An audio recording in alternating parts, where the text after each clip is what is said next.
Nagsimula ang movie sa isang bayan ng Tropea sa Italy kung saan ay tinawag si Father Gabriel sa isang bahay dahil may isang lalaki na sinasaniban ng demonyo, at sinabi ng lalaki na siya ang demonyo at hindi siya natatakot sa Diyos. Sinabi ng pari na sabihin niya ang kanyang pangalan at bakit niya pinili ang lalaki, at pagkatapos ay dinala nila ang isang baboy doon. Sinabi ng pari na hindi siya naniniwala sa demonyo at hindi nito kayang sumanib sa baboy, at nang sumanib ito sa baboy ay binaril nila ito. Pagkatapos ay sinabi ng pari sa lalaki na huminahon na siya dahil nawala na ang demonyo. Pagkatapos ay makikita natin si Julia na lumipat sa Amerika na mula sa Spain at kasama niya ang kanyang dalawang anak na si Amy at Henry, at nakarating na sila sa kanilang ginagawang bahay kung saan ay nakilala nila si Father Thomas dito, at ang simbahan na ito ay pag-aari ng namatay na asawa ni Julia na kanilang minana. Samantala ay nagpunta si Henry sa basement kung saan ay nakakita siya ng isang butas sa pader at sa loob nito ay mayroong simbolo ng Vatican. Pagkatapos ay nagpunta si Julia kay Amy at sinabi niya na wala na talaga silang pera,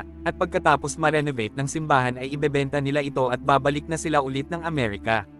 Ipinatawag ng Rome si Father Gabriel para tanungin, at tinanong siya ni Cardinal Sullivan tungkol sa exorcism niya sa Tropea dahil ginawa niya ito nang walang permiso ng bishop. Sinabi ni Father Gabriel na may problema sa pag-iisip ang lalaki. Pagkatapos ay tinanong niya ang mga ito tungkol sa babaeng namatay na si Rosaria na isinulat niya sa isang magazine. Pinaalalahanan siya ni Sullivan na igalang niya ang mga senior, ngunit sinabi ni Father Gabriel na siya ang chief exorcist ng Vatican at ibinigay ito sa kanya ng bishop at sinabing kung may problema kayo sa akin ay makipag-usap kayo sa Pope. Kinagabihan sa basement ay nakarinig ng ingay sa butas ng pader ang isang worker doon, kaya't nagsindi ito ng sulo at ipinasok niya ito sa loob at biglang sumabog ito kaya't nasunog siya. Samantala ay nagsimulang magkaroon ng seizure si Henry at nang puntahan siya ni Julia ay bigla itong bumangon at sinabi nito na mamamatay kayong lahat, at pagkatapos ay kinalmot niya ang kanyang muka at agad nilang dinala ang bata sa ospital ngunit normal naman ang lahat ng test na ginawa dito.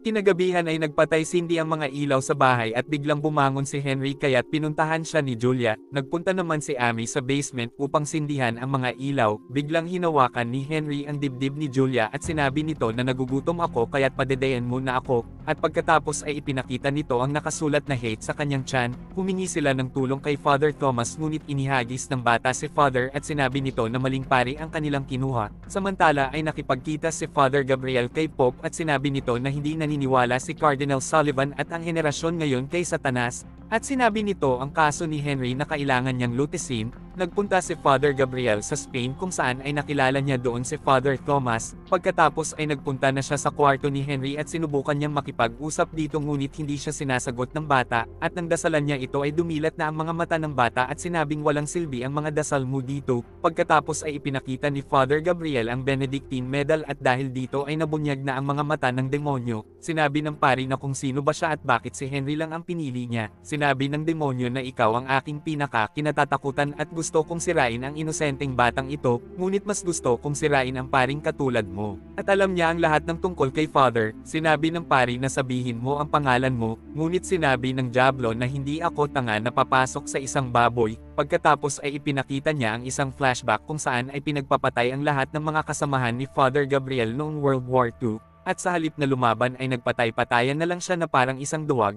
Pagkatapos ay lumuwa ng isang ibon si Henry kaya't natakot ang pari. Sinabi ng demonyo sa kanya na magkikita din kayo ng kasalanan mo at muli tayong magkikita. Sinabi niya kay Julia na sinaniban ng napakalakas na demonyo ang iyong anak at maaaring magbuwis ito ng buhay kung palalayasin ito. Pagkatapos ay biglang bumangon si Henry kaya't natakot si Amy. Nagring ang telepono niya sa kwarto kung saan ay sinabi ng kanyang namatay na ama na mamamatay silang lahat. Nagtatakbo siya sa kanyang ina at sinabi niya ang nangyari. Sinabi ni Father Gabriel na napakalakas ng demonyo kaya't hindi na mabubuhay ng matagal ang bata.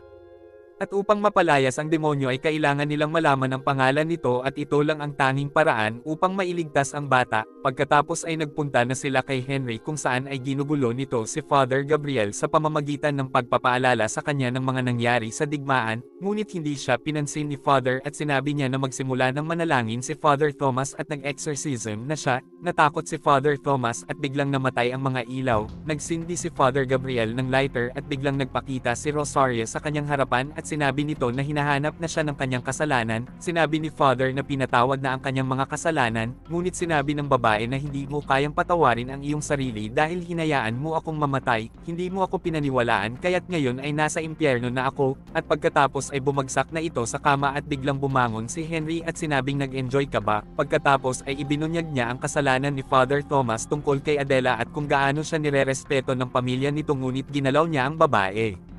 Kaya't nang dahil sa galit ay sinakal niya si Henry ngunit ipinaliwanag ni Father Gabriel na ito ay isang panlilinlang lang ng demonyo. Sinabi ng demonyo kay Father Gabriel na nalinlang nakita kaya't ngayon ay sisirain nakita. Pagkatapos ay sinabi ni Father Thomas na gusto ni Adela na iwanan ko ang pagpapari ngunit wala siyang intensyon na gawin ito kaya't kinailangan niyang magsinungaling dito. Sinabi ni Father Gabriel na pinagsisisihan mo ba ang iyong ginawa? Sinabi nito na oo, kaya't sinabi sa kanya ni Father Gabriel na magdasal ka sa ating Diyos upang patawarin niya ang mga kasalanan mo. Sinabi din niya ang tungkol kay Rosaria ang babaeng hindi niya nailigtas, at nilinlang siya ng demonyo sa mga alaala nito at pagkatapos ay naalala niya na sinabi sa kanya ng demonyo na nahuli na siya nito, at napagtanto niya na hindi gusto ng demonyo si Henry at ang iba ang gusto nito. Sinabi niya na pupunta siya sa park dahil may nakita siyang isang bagay doon at sinabi niya kay Father Thomas na bantayan si Henry, at sa park ay nakita niya ang seal ng Vatican at naalala niya ang sinabi sa kanya ng Pope na mayroong dating problema ang simbahan sa lugar na iyon.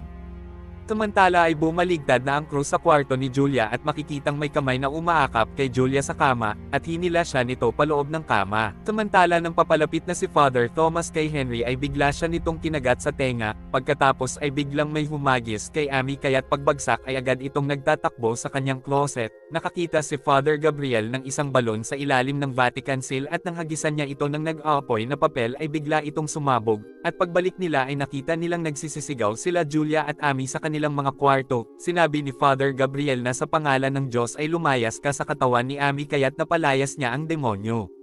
Pagkatapos ay ipinakita ni Father Gabriel ang balon kay Father Thomas, pagkatapos ay pumunta na sila sa basement kung saan ay nakita nila ang sirang pader at sa likod nito ay nakita nila ang stamp ng Vatican, at nalaman din nila na nakakamatay ang sulfur gas doon at nang gibain ni Father Gabriel ang pader ay nagising ang demonyo. Pagkatapos ay nakita nila ang secret chamber at ang singsing ng bangkay ng Cardinal Protector na nakakulong sa gitna nito at siya ang huling pag-asa ng simbahan. Sinabi ni Father Gabriel na hindi siya nakakulong at proteksyon lang niya ito upang maging ligtas siya sa mga tumatakas na mga demonyo kung sakaling hindi magtatagumpay ang exorcism, at upang mibaon niya ang lihim magpakailanman. Samantala ay nakita ng Pope ang isang sulat mula sa Cardinal Protector at ipinaalam nito sa kanila ang kanilang pinaka-kinatatakutan, na may isang makapangyarihang demonyo na umagaw sa abbey ng San Sebastian at kailangan itong ilibing magpakailanman, at nabigo ang lahat ng pagpapalayas sa demonyong ito kaya't kinuha ni Satanas ang buong lugar, at habang binabasa ay inatake sa puso ang Pope kaya't dinala siya kaagad sa ospital kung saan ay sinabi niya kay Bishop Lumumba na ipaalam ito kay Father Gabriel, at nang tanungin siya ni Sullivan kung ano ang panganib na kinakaharap ngayon ni Father Gabriel ay bigla siyang binugahan ng dugo nito. Samantala ay kinuha naman ni Father Gabriel ang isang susi mula sa tiyan ng Cardinal Protector at sinabi niya kay Father Thomas na buksan ang pinto. Pumasok na sila sa tunnel na naglalaman ng napakalakas na asupre at sinabi ni Father Gabriel na malapit na sila sa impyerno. Nakita nila doon ang bangkay ni Father Ohido na isa sa mga pinakamagaling sa exorcism noon. Kinuha nila ang isang libro mula dito na mayroong sign ng Spanish court, at mula sa librong iyon ay nalaman nila na maraming tao na ang sinaniban ng demonyong iyon. At nalaman nila dito kung bakit sinabi ng demonyo sa kanya na hahanapin siya ng kanyang kasalanan, at nang dahil sa ginagawang renovation ay mapapalaya ang demonyo, at sa simbahan ay nagising si Julia at nakita niya na wala si Amy doon kaya't hinanap niya ito. Nakita niya si Amy na nakaupo sa tabi ni Henry. Pinababa ni Julia si Amy ngunit galit na tumanggi si Henry. Hinila niya si Amy ngunit inihagis siya palayo ni Henry at pagkatapos ay kinontrol niya sa ere ang katawan ni Amy at pinaikot niya ang ulo nito. Samantala ay nalaman na ni Father na Asmodeus ang pangalan ng demonyo at sumigaw ito ng malakas, at pagkatapos ay bumagsak ang kalusugan ng Pope. Nakalaya na sila Julia at Amy kaya't dagling tinusukan ni Amy ng pampatulog si Henry. Samantala ay umamin si Father Gabriel na naging rebelde siya noon sa digmaan, at napatay ng mga German ang kanyang mga kaibigan at siya lang ang nakaligtas, kaya't naisip niya na ilalaan na niya ang kanyang buhay sa paglilingkod sa Diyos, ngunit nang i-exercise niya si Rosaria ay hindi niya pinaniwalaan ito. Sinabi ni Rosaria sa kanya na ginalaw siya ng demonyo, at nang tanungin niya ito kung ano ang itsura ng demonyo, sinabi ng babae na kamukha niya ito at pagkatapos ay kinain nito ang isang ibon. Hindi sinaniban si Rosaria ngunit magulo ang pag-iisip nito kaya't ibinigay niya ang kaso nito sa iba kaya't nagpakamatay ito sa kanyang harapan. Pagkamatay nito ay kumalat ang tsismis ng pang-aabusong sexual na pinagtatakpan ng Vatican. Kailangan siya ni Rosario ngunit hindi niya tinulungan ito at ang dalahin nito ay ang kanyang kaluluwa at alam ng demonyo ito. Pagkabalik sa bahay ay sinabi ni Father Gabriel na tandaan nila na ginagamit ni Satanas ang kanilang kasalanan laban sa kanila, kaya't huwag nilang paniniwalaan ang mga bagay na kanilang maririnig at makikita. Pagkatapos ay talagang sinaniban na si Henry at sinabi nito na kinumpisal nyo na ba ang mga kasalanan nyo. Sinimulan na nila ang exorcism ngunit sinabi ng demonyo kay Father Gabriel na wala ng kwenta ang pagkukumpisal mo sa Diyos dahil kay Rosaria kakailangang mangumpisal. Nakita niya na nakabitin ng pabaliktad si Rosaria at pagkatapos ay sinubukang guluhin ni Satanas si Father Thomas sa pamamagitan ng pagpapakita nito kay Adela sa kanya, ngunit sinabi ni Father Gabriel na magdasal siya.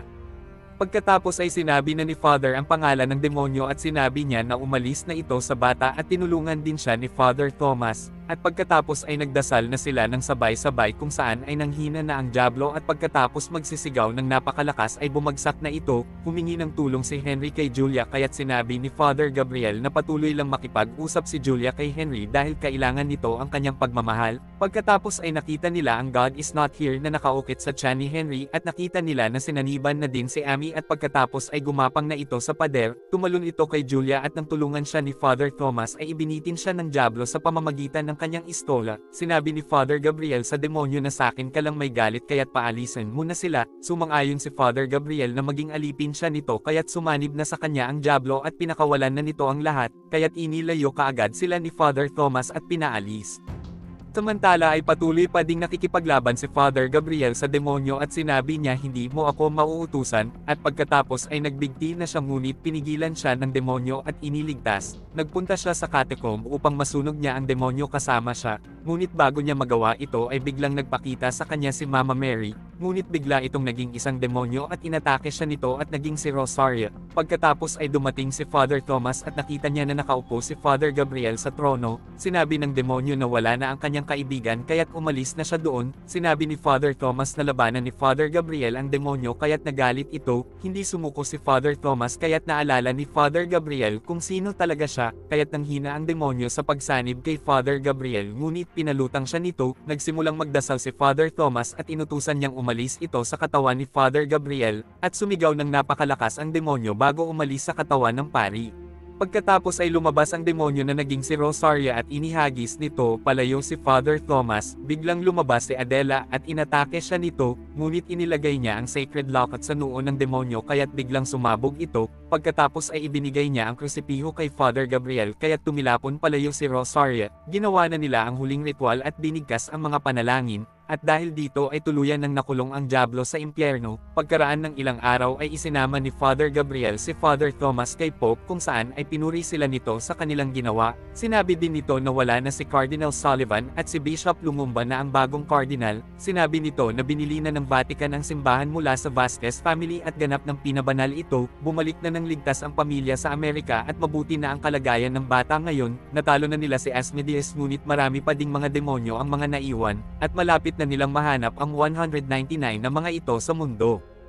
At dito na po nagtatapos ang ating movie. Mag-subscribe ka na po Lods para sa magagandang mga movie na katulad nito, at pakiclick mo na din ang notification bell at mag-like ka na din upang matulungan mo ang ating channel. Maraming salamat po sa iyong panunood at pagtulong. Ingat po palagi Lods. God bless.